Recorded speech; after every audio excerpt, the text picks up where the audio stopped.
पन्नगे च सुरेन्द्रे च कौशिके पाद संस्पृशि निर्विशेष मनस्काय श्री वीरस्वामिने नमः। भगवती सूत्र में कहा गया है, रायगिह जाव एवं बयासी अणकारस्सणम भन्ते भावीयपणो पुरओ दुहओ जुग मायाए पेहाए रीयम रीयमाणस्य पायस्य अहे कुक्कुड़ पोतेवा वट्टा पोतेवा कुलिंगच्छा एवा पर्यावज्जा तत्सणम भन्ते किं इरिया बहिया क्रिया कज्जै संपरा इया क्रिया कज्जै गोयमा अणकारस्सणम भावीयपणो पुरवो दुहओ जुगमायाए पेहाए रीयम रीयमाणस्य पायस्य अहे कुक्कुड़ पोतेवा वट्टा पोतेवा कुलिंगच्छा एवा पर्यावज्जा तत्सणम इरिया बहिया क्रिया कज्जै नो संपरा इया क्रिया कज्जै। एक प्रश्न किया गया है, जो हिंसा अहिंसा से और कौन सी क्रिया लगती है ऐरियापथी की सांप्रदायिक की, इस संदर्भ से जुड़ा हुआ है राजगृह नगर। और प्रश्न किया गया कि भन्ते कोई भावितात्मा अणगार सामने दोनों ओर युग मात्र शरीर प्रमाण भूमि की प्रेक्षा कर चल रहा है, देख कर चल रहा है। उस साधु अणगार के पैर के नीचे कोई मुर्गी का शावक, कोई मुर्गी का बच्चा आ जाए या बतख का बच्चा पैर के नीचे आ जाए, कुलिंग का शावक मर जाए, उस साधु के पैर के नीचे आकर मर जाए, तो प्रश्न है कि उस साधु को, अणगार को ऐरियापथी की क्रिया लगती है या सांप्रदायिक की क्रिया लगती है? ये दो क्रियाएं, ऐरियापथी की क्रिया जो सामान्य हमारी तात्विक अवधारणा है, दयाचार्य के द्वारा जो सम्मत मान लें, वीतराग के जो क्रिया होती है वह ऐरियापथी की होती है। यानी 11वें 12वें 13वें गुणस्थान में जो कर्म बंध होता है पुण्य का ही होता है, 7 वेदनीय का होता है, वह ऐरियापथी की क्रिया होती है। बंधा भोगा झड़ा, बंधा भोग, एक समय बंधवा एक दूसरे समय भोगा झड़ा, यह बहुत ही एक नाम मात्र का सा बंध है। तो प्रश्न हुआ कि वो भावितात्मा अणगार चल रहा है, कोई मुर्गी का बच्चा, बतख का बच्चा या कुलिंग का कोई बच्चा शावक पैर के नीचे आकर, साधु के पैर के नीचे आकर मर जाए तो कौन सी क्रिया लगती है? उत्तर में कहा गया, गौतम, उस भावितात्मा अणगार के पैर के नीचे आकर कोई वो मुर्गी आदि का बच्चा मर जाए तो उस अणगार को ऐरियापथी की क्रिया का बंध होता है, लगता है। पुण्य की क्रिया, पुण्य का बंध होता है, पाप का तो सवाल ही नहीं, पुण्य का बंध होता है। और वो ऐरियापथी की बहुत स्वल्प समय वाली नाम मात्र किसी क्रिया है, वो लगती है, वो होती है। अब यहाँ एक सामान्य आदमी के लिए थोड़ी सी उलझन की बात हो सकती है। एक बच्चा मर रहा है, पक्षी मतलब बतख का आँख, मुर्गी का आँख, कुलिंग का बच्चा मर रहा है और कहा गया है कि उस साधु के तो पुण्य मतलब ऐरियापथी यानी पुण्य का बंध हो रहा है। एक तरफ तो हिंसा हो रही है, उधर पुण्य का बंध भी हो रहा है। हमारे साधु साध्वियाँ भी कई बैठे हैं, कई छोटे भी हैं और भी हैं, साध्वियाँ हैं, समणियाँ हैं। एक यह एक तत्वज्ञान की वैसे थोड़ी सी सूक्ष्म बात है, थोड़े गहराई से इसको पकड़ने से बात प्रतिभा हो तो अच्छी समझ में संभवतः आ सकती है। कि मैं थोड़ी सी गहराई में ले जाने का प्रयास कर रहा हूं। होना और करना दो चीज होती है, होना और करना। वो जो मुर्गी का बच्चा की हिंसा हुई है, हिंसा की नहीं है, तो होना और करना में अंतर है। या वो होना और करना की बात हम गहराई से इसमें भेद करें तो बात संभवतः अच्छी तरह समझ में आ सकती है। होना अलग चीज है और करना अलग चीज है। साधु कर क्या रहा है? साधु कर तो रहा है गतिक क्रिया। साधु गतिक क्रिया, संयम युक्त गतिक क्रिया कर रहा है। तो करना क्या हुआ? गतिक क्रिया। और होना क्या हुआ? जीव की हिंसा। तो होने से पाप का बंध नहीं, करने से पाप का बंध होता है। तो यहां वह जो भावितात्मा अणगार है, उसके हिंसा हुई है, उसने हिंसा की नहीं है। तो की नहीं है, वो तो बहुत ऊंचा साधु है, तो उसके कोई पाप का बंध नहीं है, उल्टा पुण्य का बंध है। अब यहाँ एक और गहराई की बात, हमारे संत लोग भी हैं तो थोड़ी मैं साध्वियाँ, थोड़ी सी मैं तात्विक गहरी बात बताना चाहता, थोड़ी गहरी बात है। अब वो पुण्य का जो बंध हुआ है, पुण्य का जो बंध हुआ है, पुण्य का बंध उसके मरने से नहीं हुआ है। मुर्गी के बच्चे के मरने से पुण्य नहीं बंधा है। पुण्य बंधा अपने शुभ योग से बंधा है। कोई यह सोच ले कि मुर्गी का बच्चा मर गया, मारने से पुण्य का बंध हो गया। अरे मरा मारना बात नहीं है। पुण्य का बंध बच्चे के मरने से नहीं हो रहा है। पुण्य का बंध तो उसके शुभ योग से हो रहा है। बच्चा मरा नहीं मरा कोई मतलब नहीं इसको। पुण्य का बंध बच्चा नहीं भी मरता तो भी पुण्य का बंध होता। वो मुर्गी का आदि का बच्चा मर गया तो भी पुण्य का बंध है। तो पुण्य का बंध मुर्गी आदि के बच्चे के मरने से रिलेटेड नहीं है।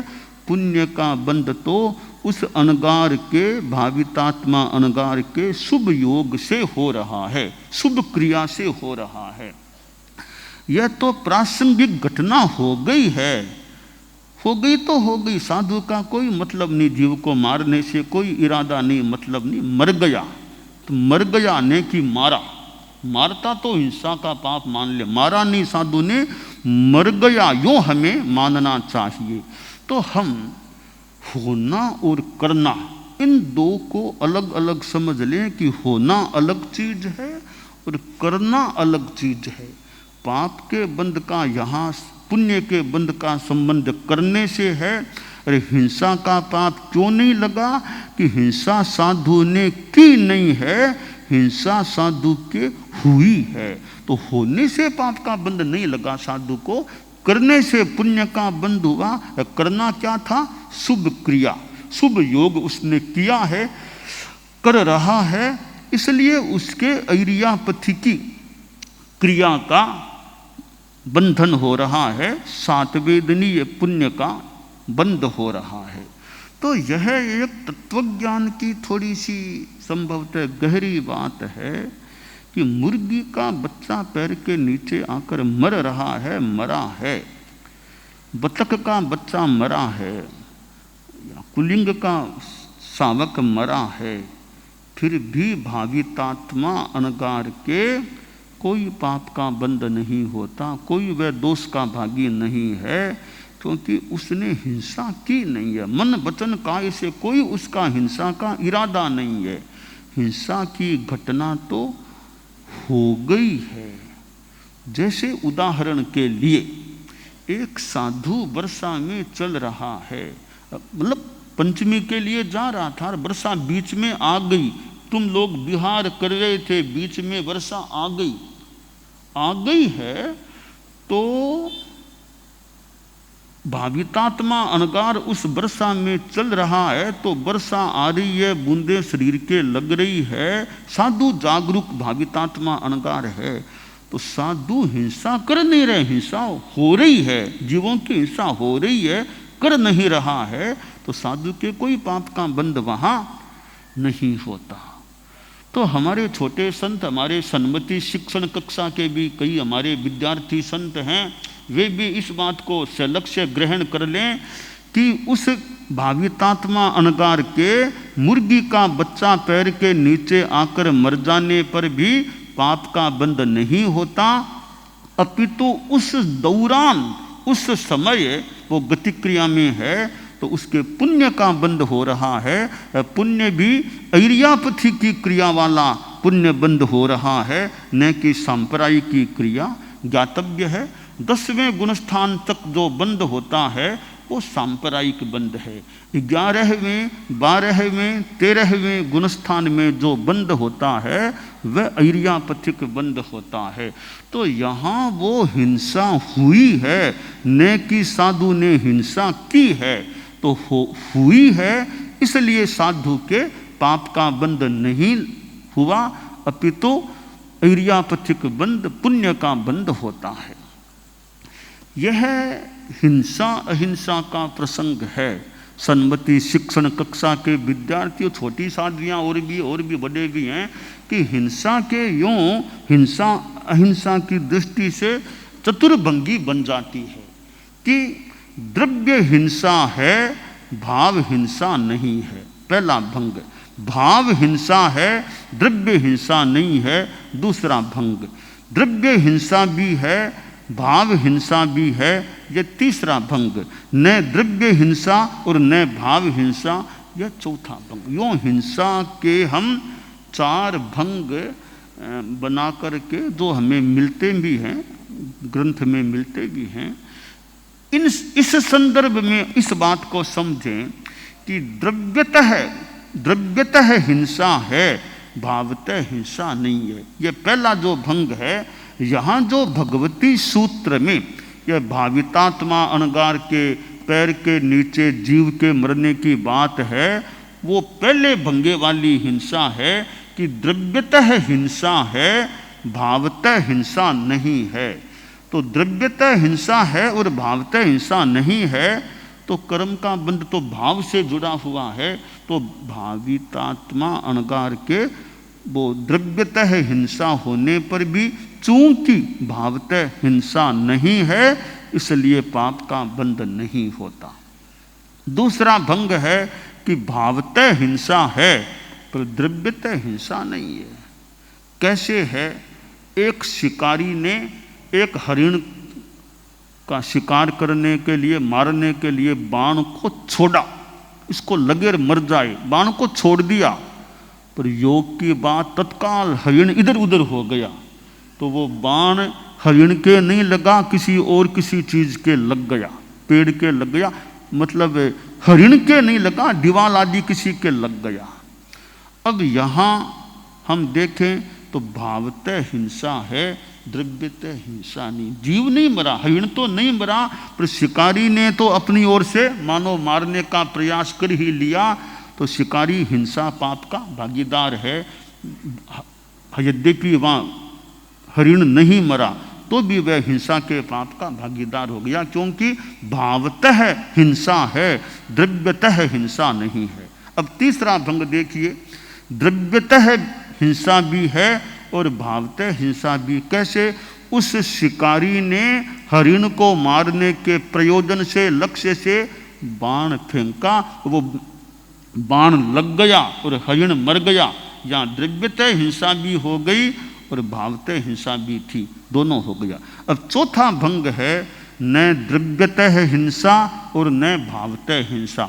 वो जो भावितात्मा अनगार प्रवर चल रहा है, मान लो कोई एक बत्तख, कोई बच्चा मर गया, बाकी तो पूरे रास्ते में जीव मरा नहीं है ना, जीव नहीं मरा बाकी रास्ते में, वहाँ न द्रव्यतः हिंसा है और न भावतः हिंसा है। तो हमारे सन्मति शिक्षण कक्षा के छात्र, विद्यार्थी, संत प्रवर और हमारे छोटी साधवियाँ जो नई नई है, कई नई समणियाँ जो अभी वो नवदीक्षित समणियाँ भी हैं, तो मैं और भी है वैसे, तो मैं उनको ये तत्वज्ञान की बात विशेषतया समझाना चाहता हूँ कि यहाँ वो जीव मर जाता है, मुर्गी का बच्चा, तो भी उस भावितात्मा अनगार के पाप का बंध नहीं होता, सांप्रदायिक बंध नहीं होता, उसके पुण्य का बंध ही होता है और ऐरियापथिक क्रिया के रूप में बंद होता है। तो ये कभी विदेश में भी जाना पड़े, समणिया और कहीं जाना पड़े, कोई जो तत्वज्ञान आदि की बात चले ना, तो यह भगवती सूत्र में बात आई हुई है।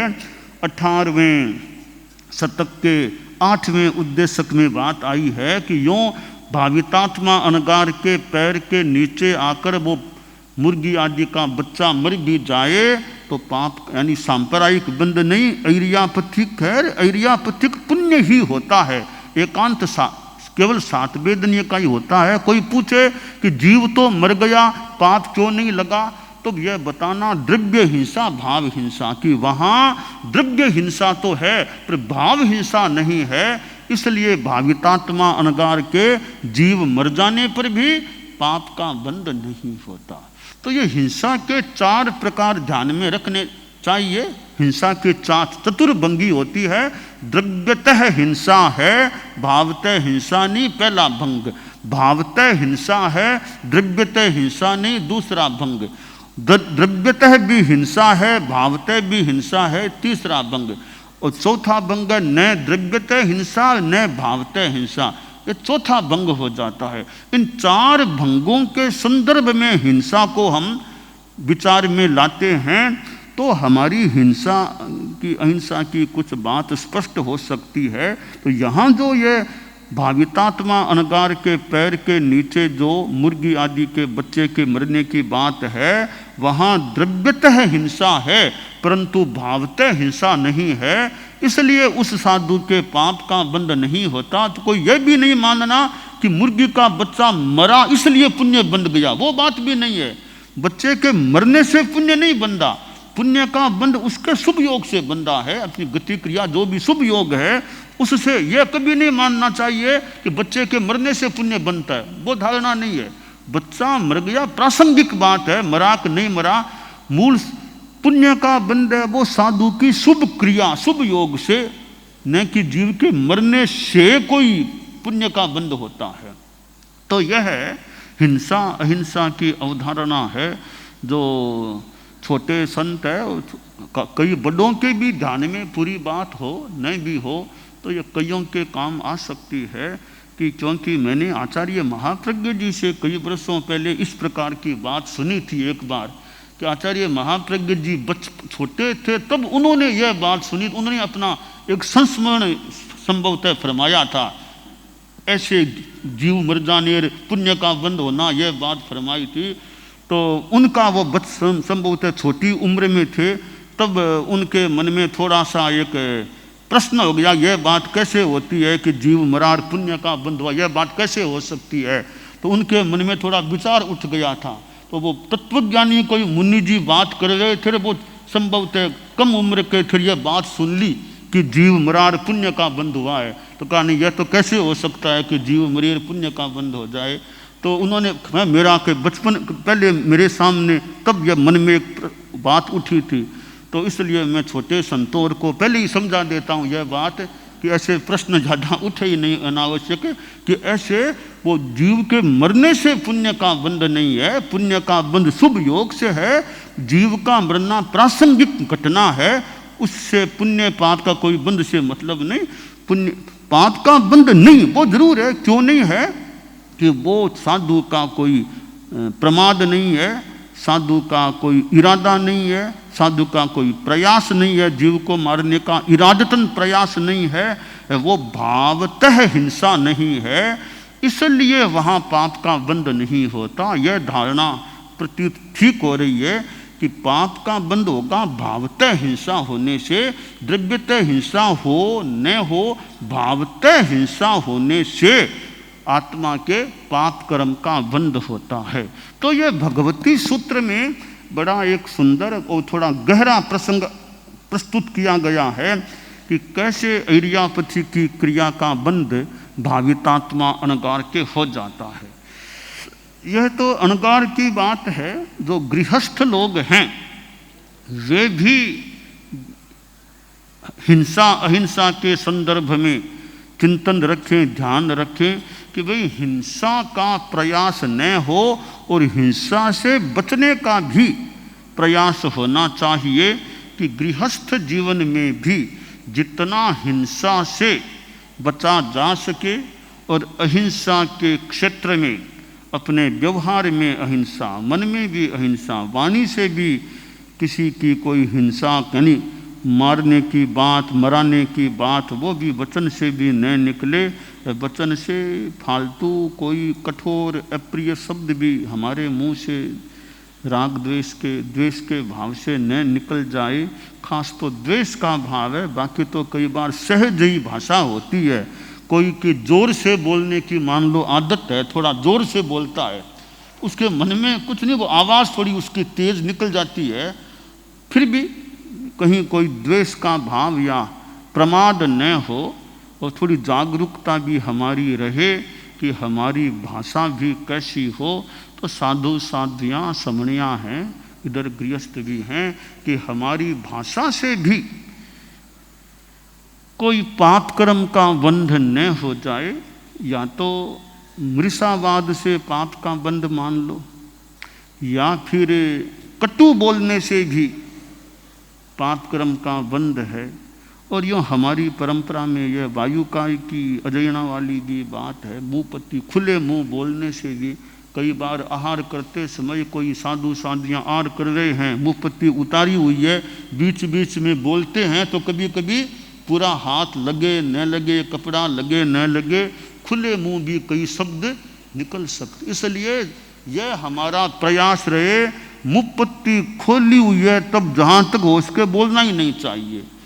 मुँहपत्ती बांधे बिना जहाँ तक हो सके बोलना नहीं चाहिए, ताकि खुले मुंह बोलने वाली बात, तो खासकर आहार के समय या धोना, कपड़े धोते हैं तब डोरा धोना है, मुँहपत्ती खोल के रख दी, अब बीच में बोलेगा तो कहीं खुले मुंह बोलने की भी कोई प्रमाद की या स्थिति बन सकती है।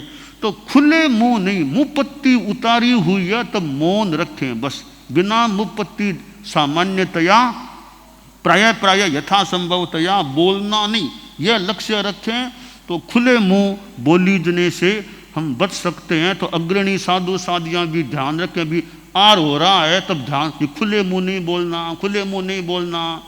परोसने वाला मुँहपत्ती बांध के रखे। परोसने वाला जो साधु या साध्वी है वो जब तक परोसने का काम करे मुँहपत्ती बांधी रखे, भले बोलते फिर भले बोले।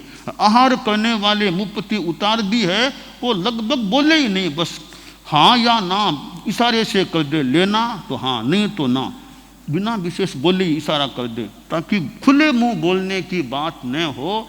तो हमारे जो ये खुले मुंह न बोलने की व्यवस्था है, मुँहपत्ती की व्यवस्था है, रात में मुँहपत्ती उतार दे, उसके बाद प्राय मौन साक, अपना मौन साक, प्राय मौन बस, जब तक वापिस सुबह मुँहपत्ती नहीं बांधेंगे तब तक मौन, या रात को कपड़े की मुँहपत्ती बांध करके रखें ताकि कोई बोलना हो तो वो।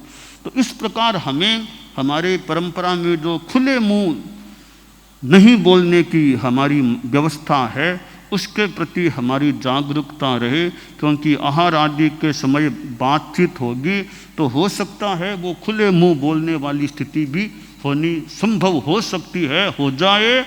अपनी आलोचना कुछ वो ले लेनी चाहिए, जागरूकता हमें रखनी चाहिए कि मुँहपत्ती नहीं है तो प्राय मौन रखो, बोलना ही नहीं बिना मुँहपत्ती बांधे। ये क्रम रहने से हमारे सन्मति शिक्षण कक्षा के विद्यार्थी संत हैं वो भी इस बात पर गौर करें कि मुँहपत्ती नहीं बांधी हुई है तो लगभग मौन रखो, तब बोलो मत, बोलना मुँहपत्ती बांध के फिर बात कर लो, ताकि उनके वो चर्या का संस्कारों का अच्छा विकास हो सके। दानान शिठम अभयपयाणम सच्चेषु या अणवज्जं वयन्ति तवेषु या उत्तम बंभचेरम लोगुत्तमे समणेणाय पुत्ते।